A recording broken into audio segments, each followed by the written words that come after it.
This is the first in a series of programs about modern philosophy. Later in the series, we shall be dealing with the ideas of such world-famous figures as Jean-Paul Sartre, Marcuse, Karl Popper, Chomsky, and some of these will be taking part personally in the programs, discussing their own work. One or two programs will also be devoted to thinkers who are dead, but whose ideas still exert an enormous and living influence. Karl Marx is an obvious example, but so too in their quite different ways are Wittgenstein and Heidegger. And of course, a series produced in English for an English-speaking audience must pay particular attention to recent developments in philosophy in the English-speaking world. So my hope is that the series as a whole will add up to a lively and illuminating report on the state of philosophy in the world today, partly in terms of outstanding individuals and partly in terms of important movements. But in the opening program, by way of introduction, I want to confront some absolutely basic questions. Why should anyone be interested in philosophy anyway? Why is it important? Indeed, what is it exactly? I'm going to put these and other questions to someone who is himself of international reputation, Sir Isaiah Berlin, OM, Fellow of All Souls College, Oxford, biographer of Karl Marx, and particularly distinguished for his knowledge of the history of ideas. So Isaiah, what reason can one give to someone for taking an interest in philosophy if he hasn't done so already on his own account, or if he hasn't been led to it by the education system? Well, to begin with, these questions are interesting in themselves. But for anyone who doesn't think that, it's possible to point out that what philosophy deals with are the assumptions on which a great many normal beliefs rest. Not the sort of things which people like to dig up, because people sometimes don't really want their assumptions examined over much, because people are rather uncomfortable when they're made to look into what really their beliefs rest on. But in fact, the sort of assumptions which a great many ordinary common sense beliefs rest are matters for philosophical analysis. When looked at, they turn out to be a great deal less secure and a great deal more complicated than they seem at first. And philosophers, by examining these, teach people self-knowledge. They explain to them, sometimes in a very illuminating way, what they believe and why they believe it. And this is a very central task. We're all of us made very uncomfortable by having our assumptions examined, as you just say, by digging into the presuppositions of our own thought. And I think we all, beyond a certain point, resist it. Why do you think we resist it? Well, of course, because people don't like being overanalyzed, I suppose, and partly because action itself, perhaps, precludes this kind of thing. Quite obviously, if you're simply actively engaged in some kind of life, constantly to be asked, why do you do this? Are you sure that what the goals which you're pursuing are true goals? Are you certain that what you're doing is not, in some way, it doesn't contravene some kind of moral beliefs which perhaps you ought to hold? Or are you sure that some of your values don't conflict with certain other values and you're simply not facing that? That sometimes when you're plunged into some kind of dilemma, you are so frightened of looking it in the face that you avert your gaze and try and get the responsibility upon some other back, on the back of the state, for example, on the back of your teachers, on the back of your class, on the back of some other association to which you belong. Shouldn't you perhaps face this responsibility? This, I think, daunts people, naturally creates resistance. I will say this, that if everybody in a society were skeptical intellectuals constantly examining their own roots, nobody would be able to live at all. And therefore, men of action cannot be called upon, all of them, constantly to be examining themselves. And it's therefore the task of philosophers, who are, I suppose, people particularly curious about these things, to be doing this particular thing. But on the other side, it must be said that if these things are not examined and left fallow, then societies become ossified. Beliefs turn into dogma, imagination is warped, the intellect becomes sterile, societies decay as a result of simply lying on some comfortable bed of unexamined dogma. If the imagination is to be stirred, if the intellect is to work, assumptions must be questioned.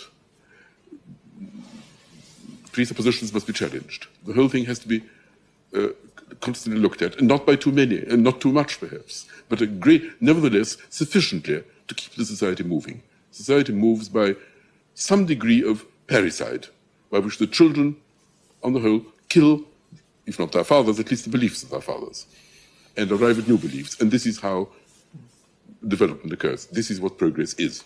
Can you give me some examples of assumptions of this kind? Well, let's say, for example, I think perhaps political or moral philosophy produced the most familiar one of these.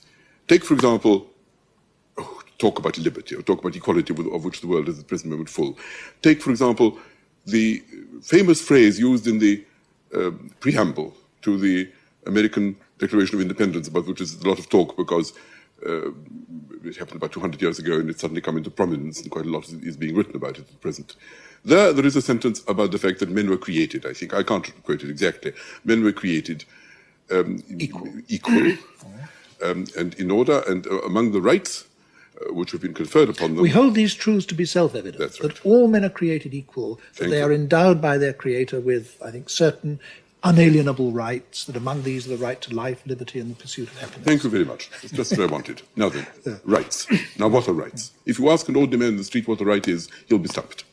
He won't quite be able to answer. Supposing you say, what kind of thing is a right? Is it something you have at birth? Is it something stamped upon you? Is it some intrinsic characteristic of a man?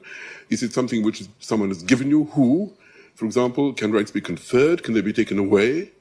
Can you waive a right? What does that mean? Can you lose a right? Or is a right something which somehow is an intrinsic part of your nature in the way in which thinking is, or choosing, or having a will, or something of that sort? Is that what a right is?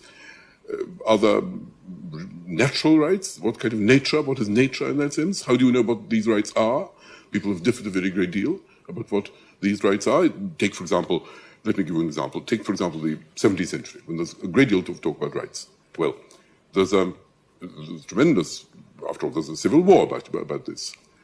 Whether, for example, there is such a thing as divine right of kings. Well, we don't believe in that very much now, but a lot of people did believe in it. They believed that kings were special beings with special rights. Then there were other people who believed that no such thing existed. How did they argue? What kind of arguments did they produce? What convinced people? There's a French thinker towards the end of the 17th century who says, supposing the King of France wanted to transfer some subjects to the King of England, what would these subjects think about being transferred? And the answer is, they've no business to think. All they've got to do is to obey. They're subjects. And the king has a perfect right to do with them as he pleases. The very idea that they can think about it or doubt it is itself blasphemous and impious. Well, we reject it. But still, this is something which was passionately believed by a lot of people who believe in hierarchy. They believe that the world is a hierarchical whole, and all kinds of metaphors are used. It's a kind of pyramid with God at the top and the amoeba below. Every human being has its proper position in this hierarchy and ought to do those things which this position imposes upon him.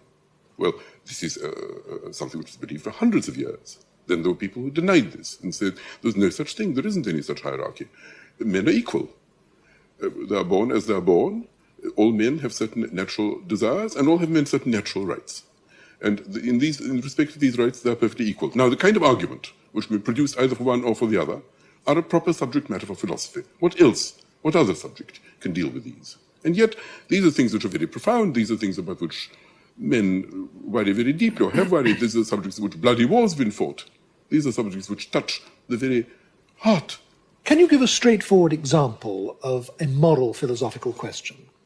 Well, let me tell you a story which somebody once told me during the last war.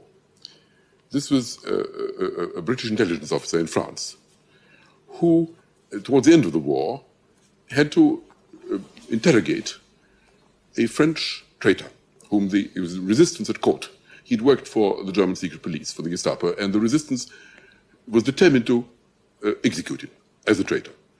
And the British intelligence officer asked for permission to interrogate him because he thought he might give him useful information which might save people, innocent people, from torture and that sort of thing, and tell him something about what the Gestapo was still doing behind the lines. Well, he went to see this man. He was a young man, and the young man said to him, well, why should I answer your questions? If you can promise me my life, I'll answer. But if you can't promise me my life, I know these people intend to kill me tomorrow morning, why on earth should I talk at all? Well, now, what should that officer have done, the British officer? His duty as an officer was to extract as much information as he could. He could only do that by lying. It was no good saying, well, I'll do my best to persuade them or something. The man would have seen through that. He would say, yes, I can save your life. If you talk to me, I'll save your life. And in this way, he might have obtained information which would have enabled him to save the lives of his comrades, of British officers or of innocent people or whatever. Of course, if this had happened, the man would have cursed him with his dying breath when he discovered that he'd been deceived. It wasn't an easy choice. If you're a utilitarian, You say, well, in order to increase human happiness, of course you must tell a lie. But of course there may be other things, such as human relations, such as not telling a man a lie as the very last thing which happens to him in his life. When one of Dostoevsky's heroes said, if I'm asked whether I'm prepared to purchase the happiness of millions of people at the price of the torture of one innocent child, I refuse. Was his answer obviously wrong? A utilitarian would be forced to say, yes, it was obviously wrong, sentimental and wrong. But of course, people don't think that. They think a man is perfectly entitled to say, I will not torture an innocent child. I will not inflict pain upon an innocent creature. I don't know what will happen next. There are certain things which no man may do, no matter what the cost. Well, here are two philosophies in conflict. One is utilitarian, and the other apparently is concerned with certain absolute values. There are two sets of values here which come into conflict. It isn't the job of the moral philosopher to tell a man which of these values to make his own, but it is his job to tell him that in a situation of this kind, these are the values that are involved. These are the forms of life which have come into collision. These are the issues which he has to decide between. And in the end, of course, a man has to accept personal responsibility and just do what he thinks right. One thing that I think astonishes many laymen, and indeed puts many of them off, is the discovery that a tremendous amount of philosophical discussion, especially nowadays, is about words, is about language. Now, can you explain why that is so in a way that will justify it? Well, I don't know. I'll do my best.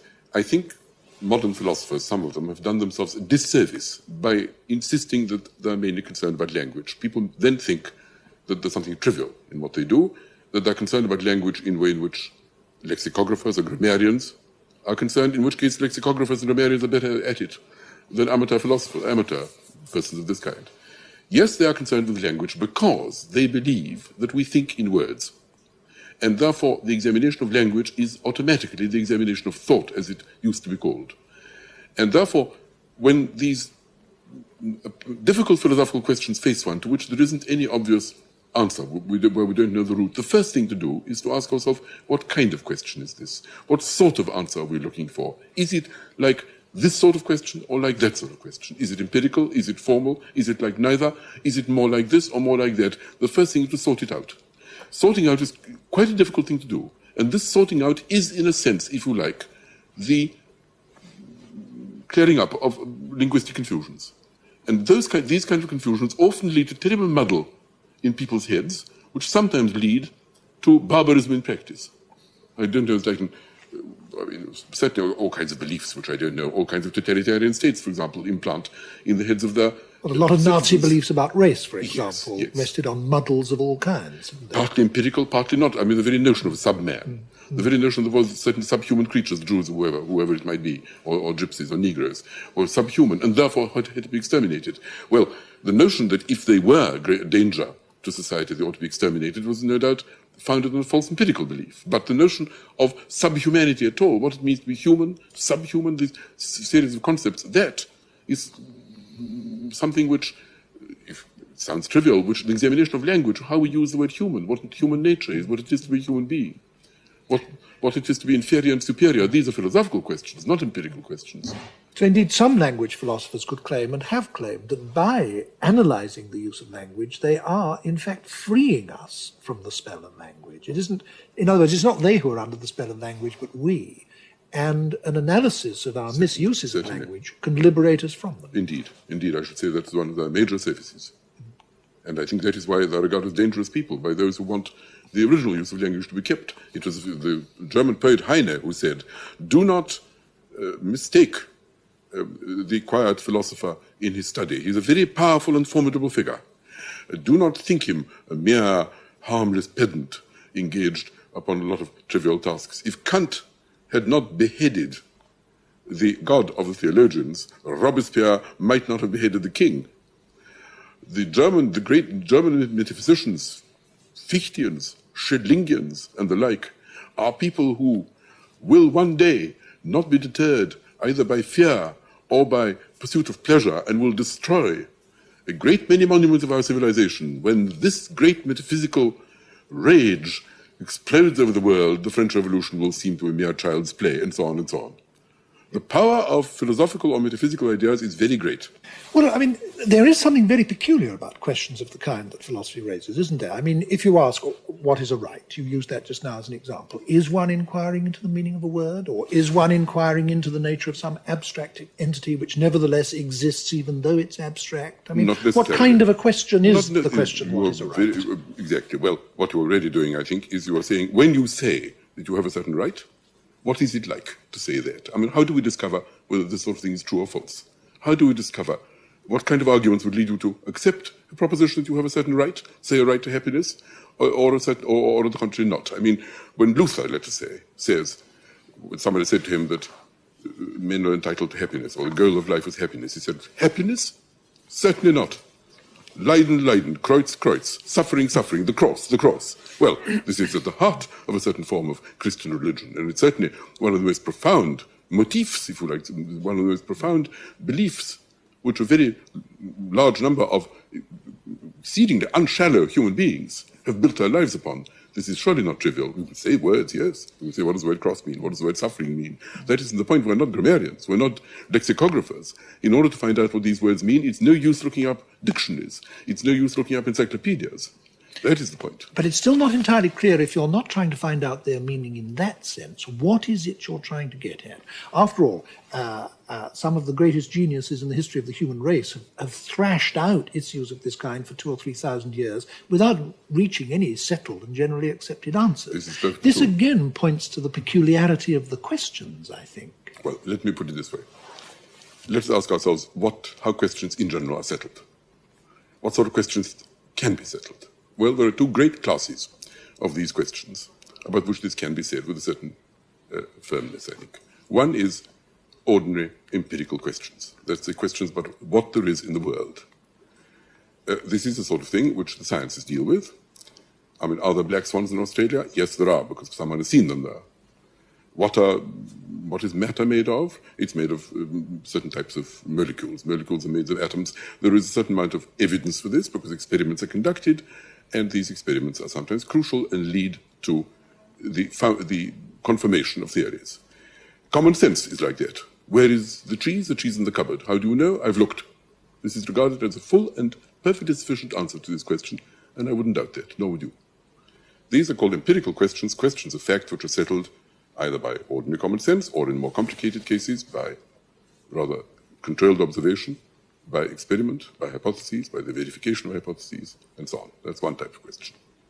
Then there is a question, for example, there are formal questions, questions which mathematicians ask, which logicians ask. There you have a certain number of definitions, you have a certain number of transformation rules about how to deduce things from these definitions, and you have conclusions which follow in a rigorously logical manner from these premises. And there you have certain sets of rules in accordance with which all answers, all propositions can be checked.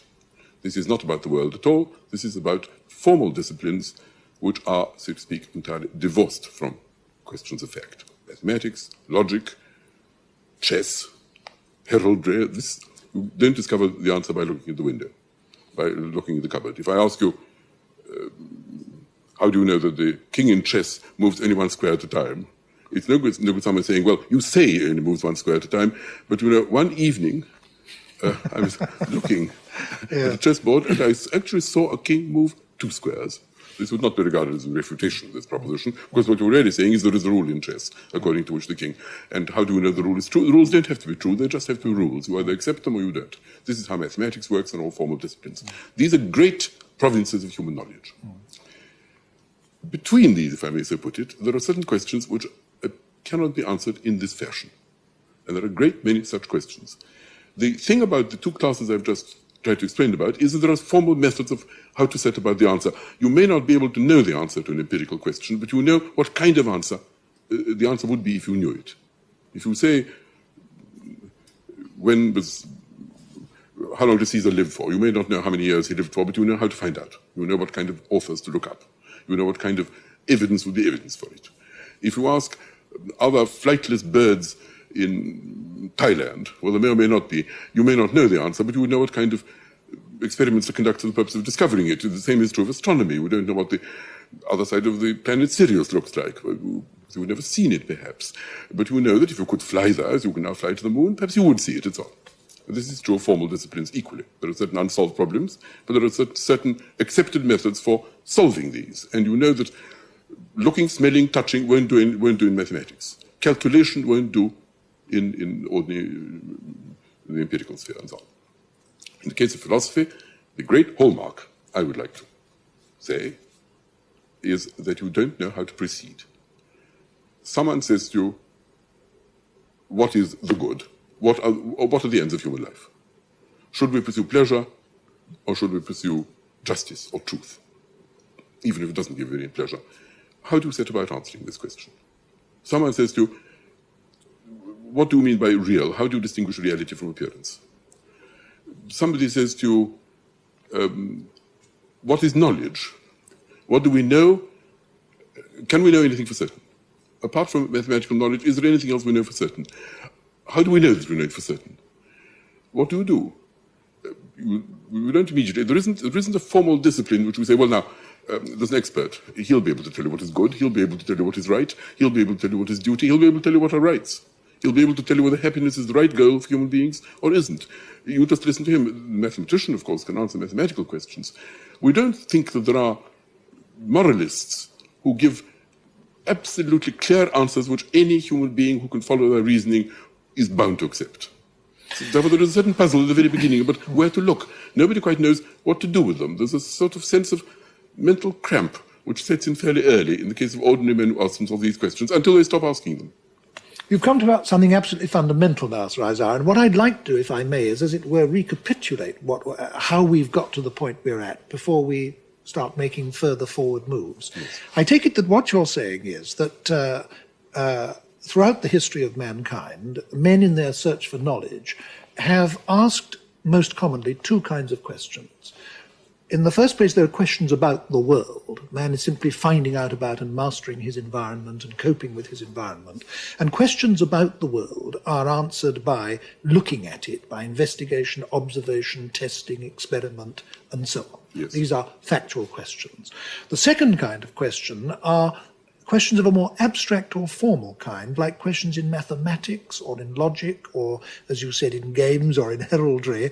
And with questions of this kind, you can't find out the answer by observing the world, because questions of this kind concern the interrelationships between entities inside formal systems, the one we most commonly use obviously being that of arithmetic or more generally mathematics. So you have empirical questions about the world, which involve looking at the facts, and formal questions which involve relating one thing to another inside a formal system. And that nearly all knowledge, nearly all questions, fall into one of these two baskets, so to speak. Now, what you're saying is, I take it, that philosophical questions, the hallmark of a philosophical question is that it doesn't fall into either of these baskets. A question like, what is a right, is something that you can neither find the answer to by looking out of the window, nor find the answer to by looking at the internal coherence of a formal system. And therefore, you don't know how to go about finding the answer. And this possession of a question without any understanding of how to look for the answer is, as it were, the hallmark of a philosophical question. Is that you put it right? Far better than I have, yes, much more clearly. Well, you accept put it first. Yes, but I accept this reformulation of it with pleasure. Yes. Pleasure. Well, now, these are very fundamental questions, and we don't know how to go about answering them. What are we to do with questions that we don't know how to answer? I mean, what progress can we make with them, and how do we make progress? You have to ask historical questions. Why do we admire the thinkers who've treated them? We admire the thinkers who've treated them because they've managed to reformulate the questions, usually in such a manner as to make certain answers at least seem plausible. When there isn't a fixed method for doing a thing, you do what you can. That is to say, you simply worry the thing out. You say, well, now, when I ask a question like, do things have a purpose? What is it like? What kind of question is it? What sort of answer am I looking for? What would be the kind of argument which would lead me to think it's true or false? And this is what I think philosophy is about. Ian Forster once said, everything is like something. What is this like? This is exactly what you do in the case of philosophical questions. When there isn't any obvious method of doing it, you do what you can. And historically, what has happened is this, I think. Certain questions have been in this rather confused condition. Important, crucial, people have worried themselves deeply about them, and indeed rightly, because they affect the ultimate values to a large extent, and they didn't quite know how to set about them. Those who were dogmatic, who simply accepted the pronouncements of sacred books or of inspired teachers, of course, didn't worry. But there were always people a little bit skeptical about this and who asked themselves, why should we accept these answers? They say that, but do we know that they know? How do we know that they do know? They say God said so, but of course God seems to say very different things to different people. How do we know which is true? Historically, I think what has happened is that some of these questions have been so reformulated they fall into one of the other two baskets, historically speaking. For example, let me explain what I mean. Take astronomy. In the 12th century, it was perfectly right to say that astronomy was a philosophical subject. Why? Because it wasn't purely empirical, and it wasn't formal. Because people thought that planets went in circles because the circle was a perfect figure. Now, the proposition that the circle is a perfect figure is not an empirical proposition, and it isn't a formal proposition. Why one should believe it is another question. It certainly isn't neither of those. You can't prove it by experiment, and you can't prove it by mathematical proof. So this is obviously a metaphysical truth. So long as metaphysics entered, and people knew that stars had to do certain things, planets had to do certain other things, the sun had to do certain things, so long as they knew, and they knew on metaphysical or theological grounds, it was perfectly properly philosophical. Then, I needn't tell you how, everyone knows, astronomy gradually became an observational science. It shed its metaphysical presuppositions, and it is now a respectable part of what might be called the physical, i.e. empirical sciences. And in this way, it ceased to be philosophical. And one of the interesting things about the career of philosophy is that it constantly sheds certain parts of itself into one of these two baskets. I think it was my colleague Austin who once put this truth in the form of this hypothesis that the great sun gradually secretes out of itself the other planets. And as the other planets become independent, great masses of burning gas become planets, they acquire an independent life of their own. This has been, to a large extent, the history of philosophy. In this way, for example, I suppose economics is part of philosophy when it was mixed up with a lot of a priori beliefs, metaphysical assumptions, but then it gradually became an empirical science. But there remains also, even when the sciences or when the other fields of inquiry have hived off on their own, like economics or astronomy or psychology or linguistics or whatever it might be, there remains in a very important sense, doesn't there, a philosophy of almost any subject you care to name. What I have in mind is this, that in any field of activity, there are certain fundamental terms, or I prefer, I think, to say fundamental concepts that people use. For example, physicists are constantly talking about light, mass, energy, velocity, gravity, motion, measurement, time. Or politicians are constantly using terms like freedom, equality, social justice, or lawyers are constantly using terms like guilt, innocence, justice again, though they mean something different by it. And usually the people practically involved in these fields of activity don't argue about the terms they're using. I should think most physicists go through the whole of their lives without arguing with another physicist about what light is or what they mean by the term energy. But the philosopher of science comes along and says, well, what exactly do we mean by light? What do we mean by measurement? What are we doing when we measure something? Or the political philosopher comes along and says, yes, but what exactly do we mean by freedom? What do we mean by equality? And there's even a philosophy of law. And the philosopher of law comes along and says, well, what exactly do we mean by justice? In other words, one of the activities of philosophy, surely, is to elucidate and analyze the concepts, the fundamental concepts that are used, characteristically used in each different area of human thought and human activity. I think this is right. Aren't these philosophical questions like what is time, what is light, what is good? They have something in common with children's questions, in fact, don't they? Yes, I've often thought that. Children ask these questions of their elders. They say, they don't say what is time, they don't say that. But what they say is, why can't I meet Napoleon? Supposing a child said that, it seems quite a natural thing for a child to do. And you say, you can't, he's dead. And then you say, well, why does this prevent one? And then if the father is sophisticated, he has to explain that death means his body becomes dissolved in the ground, he can't be resurrected, it happened a long time ago. And then if the child's at all sophisticated, a sophisticated child would say, well, can't all the bits be brought together again? And then the father says, no, they can't. What kind of can't? And then a lesson in physics follows. And the child says, no, I don't really want that. I don't want Napoleon now. I want to go back to see him as he was at the Battle of Austerlitz. That's what I'd like. Well, you can't, says the father. Why not? Because you can't move back in time. Why can't I? Then we have a philosophical problem. What is meant by can't? Is not being able to move back in time the same sort of can't as when you say twice 2 can't be 7? Or the same sort of can't as when you say you can't buy cigarettes at 2 o'clock in the morning because there's a law against it. Or I can't remember. Or I can't make myself 9 foot tall by merely wishing it. What sort of can't? What sort of must? And then we're plunged into philosophy straight away. And then you have to say, well, the nature of time. And then some people will say, no, there isn't such a thing as time. Time is just a word for before and after and simultaneously with. To talk about time as if it was a kind of thing is a metaphysical trap.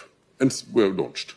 Well, most fathers don't want to answer questions children that way. They just tell them to shut up and not ask silly questions. Go and climb a tree, as it were. But these are the questions which constantly recur, and philosophers are the people who are not terrified of them and are prepared to deal with them. Children, of course, ultimately are conditioned not asking these questions. More's the pity. The children who are not so conditioned turn into philosophers.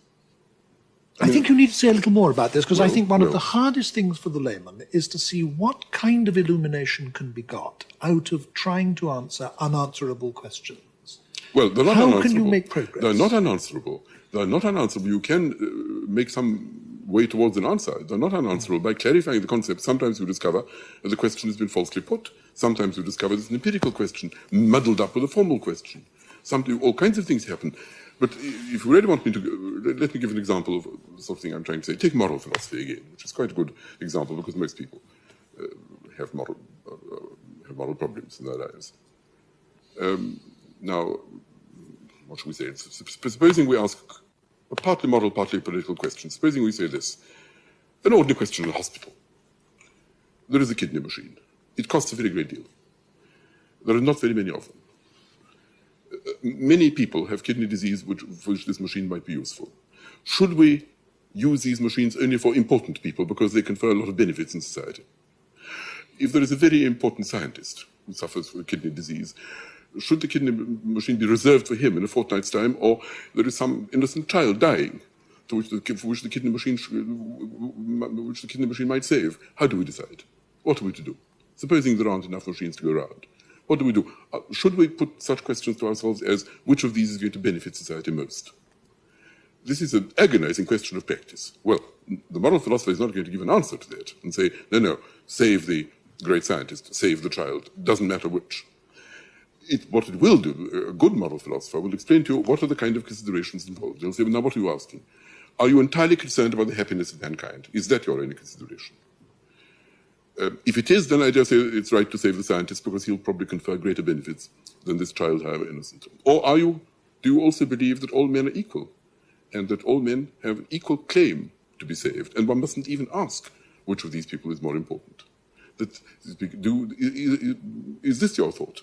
Well, you see there is some conflict of values here. On the one hand, you believe in increasing human happiness.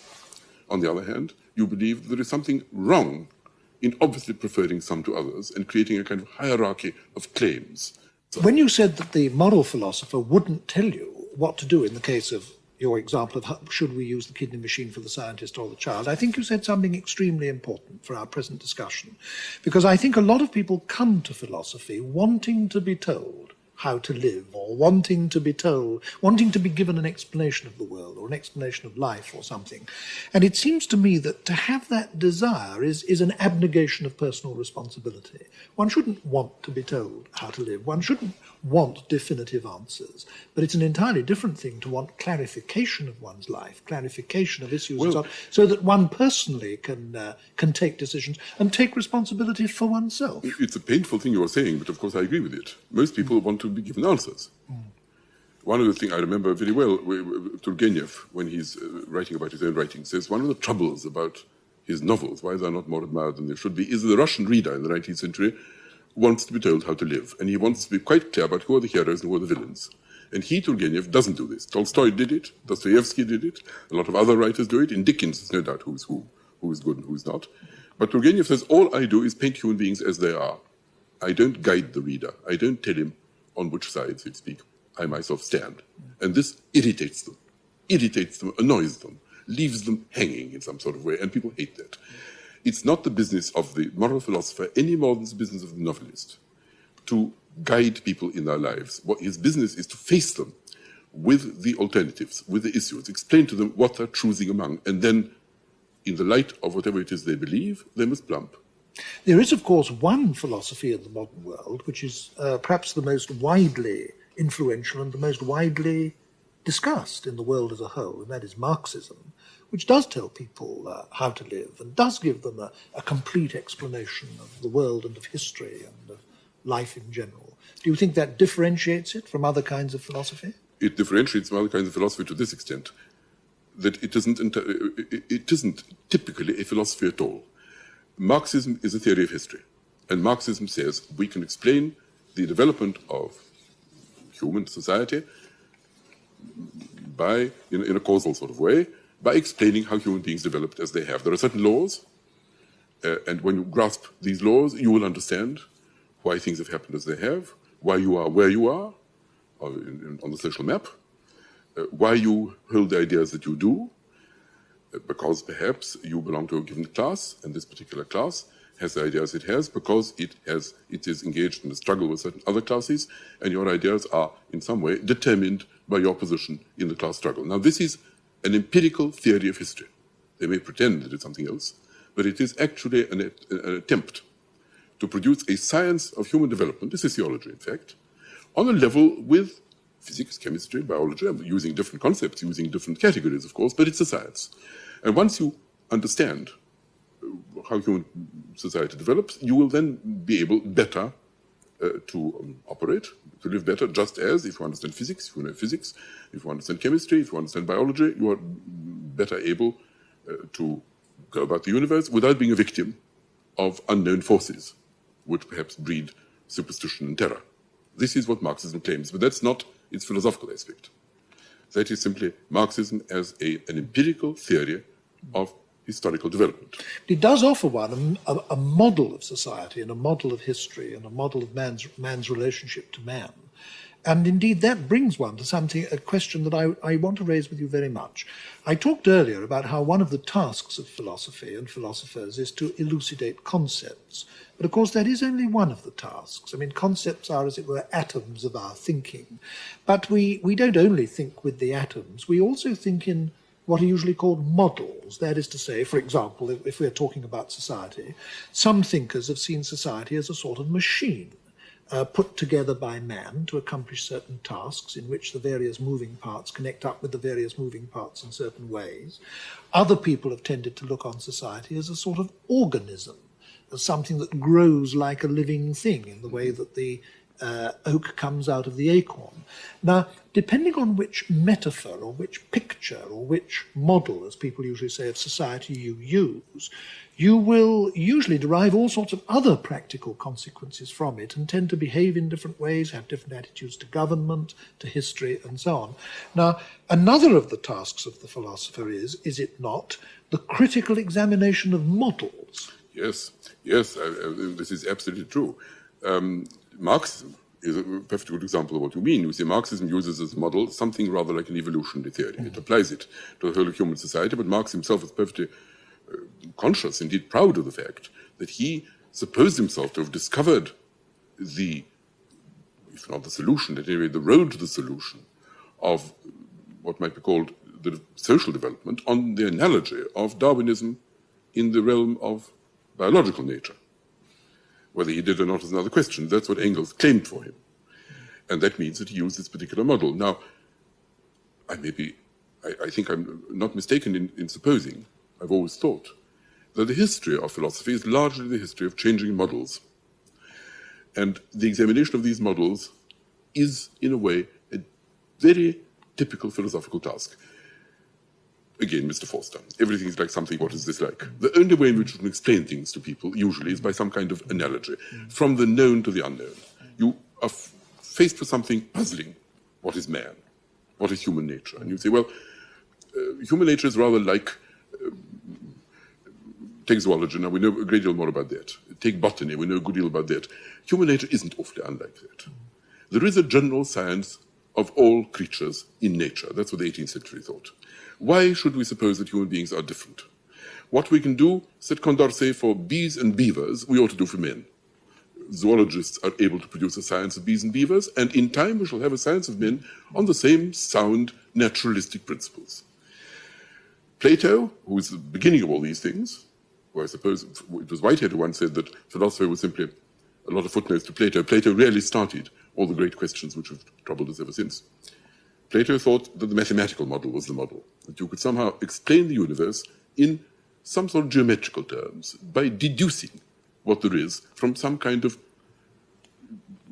indestructible ultimate truth to which he tried to show the path. When you saw the idea of the good, you would understand how everything is necessarily what it is. Everything follows from some huge quasi-mathematical model in which everything fits absolutely precisely as it does in geometry. Aristotle used biological models. Other people used other models. In the 17th century, for example, people tried to explain what society was like in terms of legal models. That's what the social contract is about.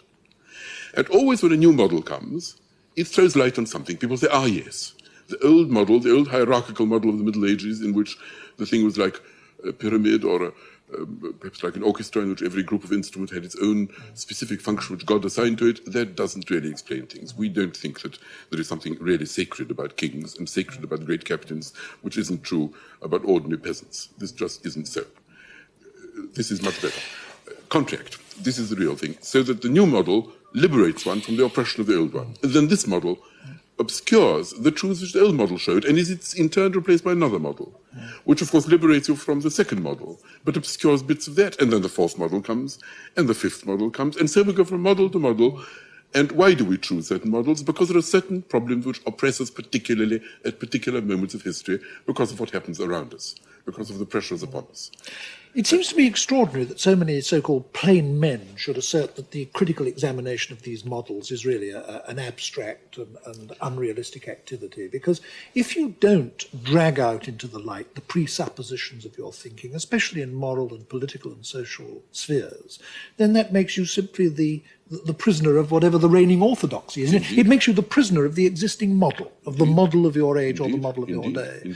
And of course, these philosophical ideas that we're discussing have had such immense practical influence. I mean, on the American Revolution, the French Revolution, the Russian Revolution, on the religions of the world, on the Marxist governments of the world. I mean, these are all examples of how philosophical ideas, in the most direct and obvious way, have practically influenced human beings.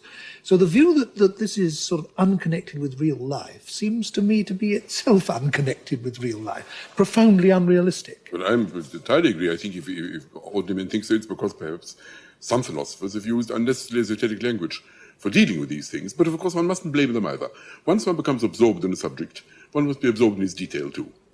And although the great philosophers have always spoken in a manner which somehow managed to penetrate to ordinary men, so that they have understood it in some simplified version at least, the minor philosophers tend, I think, perhaps to become